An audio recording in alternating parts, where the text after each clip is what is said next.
So hi guys, like I said, welcome to my channel. My name is Cheryl. I want to thank God for waking me up this morning to see another day. And just because my channel says God will say, that's what I wanted to say because that's what I represent. But we're gonna be talking about a lot of stuff, including Christianity, whatever it is. So today I want to talk about racism in America. You would think this is something from the 1920s or the 1809s, but guys, I'm gonna show you. So I call over the phone to ask a restaurant if they have any positions available. They're telling me yes, they do. They need another waitress.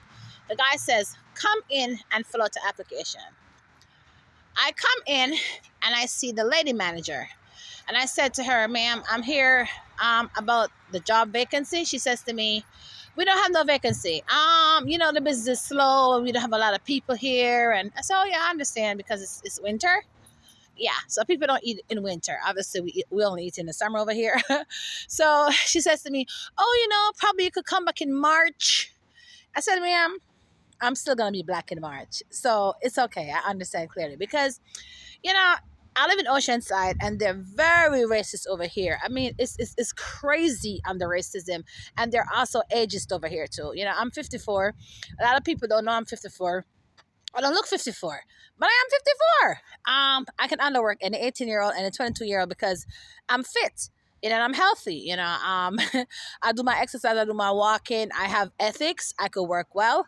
But these people just don't want a black person, and they don't want an old person. And all these young people that they're employing, guys, are on their cell phone texting, are going out taking 45 cigarette breaks, or congregating together on the side over there. And these people don't know nothing about cleaning. They don't even want to clean. Old school people, we know about cleaning. These young people, they don't want to clean. So my housing program that I live in, and this we're gonna also talk about mental health on this channel because I have issues with mental health. I'm doing okay now, but it's always a struggle. So I'm in the housing program, and I have some tenants downstairs that they're not doing as well as I am, and they don't understand that I am comfortable with myself, and because of this, I have no need for friends.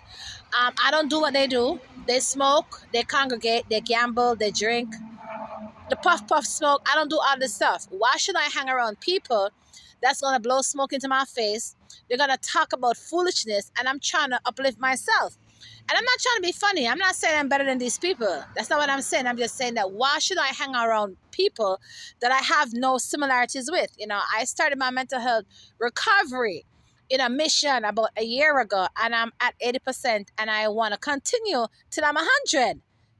But so I really don't do the congregating and all that stuff. I'm just busy doing me. If I'm not going out on job interviews, I'm shopping, I'm going to my doctor's appointment, I'm doing my laundry, I'm always doing something. I'm on the phone making appointments. So this morning, I had a doctor's appointment. So I came outside and they were running late. So I said, you know what? I have my music, I want some fresh air. I'm gonna come outside, I put on my jacket, I have my little speaker, a small speaker, one Bluetooth speaker, all right? Um, the neighbor come from outside her house. She see me outside. She giving me a nasty look. Now this little girl, she's 22 years old. She has been living here for 2 years, and she knows this is what I do. But because she sees how I like my music, and now I'm always happy and dancing and singing, sometimes shouting allegedly, um, within reason, mind you, because we're talking about couple hours ago. We're talking about 12 o'clock, there about before it touched 12, but probably about 11:30. And I'm out there singing, waiting on my cab, and then my worker, the supervisor, calls me and says to me, "Am I okay?" Um, at first, I wasn't even thinking it was her because I just thought she was just starting off the conversation and checking in and said to me, "Am I okay?" So then when I said no, she said, "Are you sure you're okay?" I said, "Yes, what's going on?" "Well, I got a phone call that you're outside on your steps singing and dancing."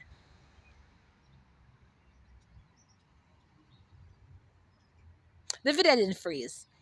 I was just like, okay, what's going on here? Am I being punked? "Ashton Kusha, where are you?" So I said to my supervisor, "And so you got a phone call, I'm on my step listening to music. Yes, it's 11:30 in the morning. And what? Almost 12 o'clock.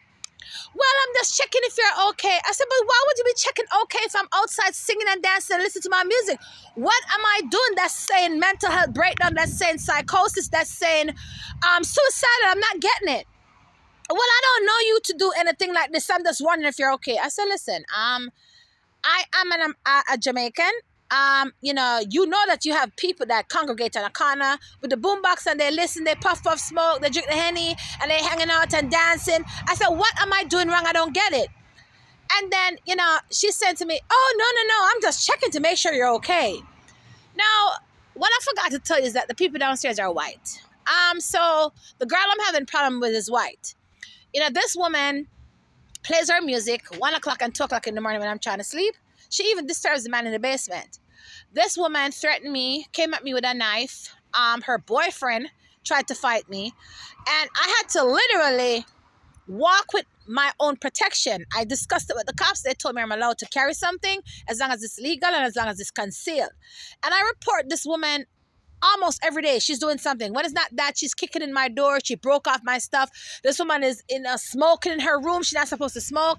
And she have the weed coming up in my house. I don't smoke. I don't drink. I don't do drugs. It's like a contact high. And no matter how I complain about this woman, they do nothing. My supervisor is like, yes, I'm gonna ask, but they're not doing anything. But yes, still, I'm on my stoop 11:45 in the morning, listening to my music, singing and dancing, waiting on my cab, and I'm getting a phone call. And when I flipped out, I sure did. Because let me tell you something. People don't understand mental health. Mental health, people will hurt themselves before they hurt others. Somebody that's dealing with normal mental health issues. Somebody that has a little psychosis to them, that's a little bit schizophrenic or something like this. It might turn into now we're breaking stuff, we're kicking stuff. The girl downstairs, she has schizophrenia. So this is what she do. My diagnosis is bipolar unspecified. If truth be told, I think I just have depression. And sometimes I suffer with anxiety, especially when I'm being cornered or you come too close to me, I don't like it. But this is what they give me. So I work with it. I take a minimum amount of medicine. I used to be on all different kinds of medicine, guys. And they never seemed to work until I found a remedy that worked. Now, the reason why I'm not going to tell you my remedy is because things that might work for me might not work for you. But, okay, I take 0.5 milligram of risperidone and 0.5 of a drug called hydroxyzine. Now, hydroxyzine is actually not 0.5 of hydroxyzine, sorry. I think it comes in 10 milligram form. And depends on what I got going on. They're both PRNs, so that means if I'm having any stress more than the ordinary, I could take it. But if I'm feeling okay, I don't take it. A lot of times when these people prescribe psych medicine to you, sometimes you're just going through something temporary and they want to make it permanent because they're making money off of you. But, I am a drug taker when it comes to the psych medicine if I need it, if I'm depressed or something like this. But guys, I came up with my own coping skills, my own coping techniques. I just avoid toxic people and cut everybody off. And I live like a monk. And I'm doing just fine. I'm happy and I got closer to God. And it's just my program and these people downstairs that's always antagonizing me. I have a lot of personal problems. Probably when I get to know you guys more, I'll divulge. I don't have a problem sharing my struggles with you because, if you're going to have a YouTube channel and you talk about anything, I'm here to talk about anything. But for right now, guys, I'm just going to keep certain things until I get to know you guys a little bit more and I feel a little more comfortable. To have on my dark glasses. But guys, like I said, I don't like when I'm minding my business and doing my own thing and you're trying to antagonize me, because at the end of the day, it's still called mental health. And sometimes when you push and provoke somebody, you never know how they're going to react. Now, I have a lot of self-control, because I always listen to my music. I try to find things to drown people out, because I realize that the world is filled with a lot of toxic people and a lot of hurt people, and you cannot stay home and lock up in your house. So you have to come up with a way. How are you going to function and drown everybody out and still be able to go about your way? Also, I'm Jamaican, guys. But them say I'm a defect because I'm also an American. And I kind of start to claim the American side more than the Jamaican side. Okay, so allegedly we defected and we gave away Jamaica. We are American, guys, but nah, we're still Jamaican. We're Jamaican to the bone. all my principles and, my ethic and stuff like this. And, even my loyalty and things that I do, I learned all this from Jamaica. Jamaica, we were raised differently. So guys, like I said, sorry, my program literally, because the woman is white, calling me, they're literally harassing me at this point. And they're not understanding why I was screaming and shouting on the phone. And then the woman is saying to me, Cheryl, where are you? What's going on? I said, please don't make this more than it is. Because I will literally go from 0 to 60 and come right down to 5. Because I have control, that's what I said. If I don't have any control, then I can't calm myself down. But they like to gaslight me. Gaslight is a term that used when people provoke you and get you to go off, and then they say, look, you're crazy. Look at what you're doing. We just simply called you and just said one thing, and look at how you're behaving. Any good psychiatrist will tell you it's okay to get angry as a mental health patient. What's not okay is to do harm to somebody. Everybody deals with stress different. Some people slam things, some people scream, some people shout. I will literally scream and shout and go off.